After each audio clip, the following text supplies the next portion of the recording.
Pagdating sa larangan ng retail and trade business, hindi mawawala sa listahan ng kumpanyang K-Servico, isa sa kauna-unahang retail store sa Pilipinas.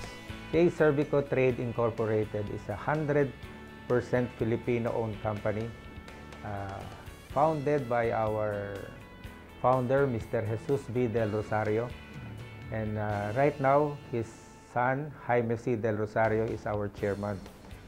We have been in existence for the past 43 years. And the first company name that we had was K Motors.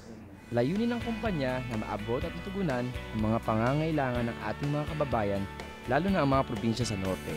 We started as a retail company, and most of our business is in installment. So, yun ang aming, I would say, core competence.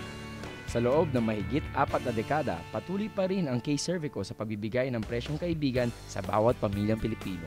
Ang target market namin talaga ay yung mga taong walang mga credit cards, na we want to make their lives comfortable by giving them opportunities to own a motorcycle, appliances for their homes like television, washing machine, refrigerators, laptops for their children, tablets for their children, and even furniture.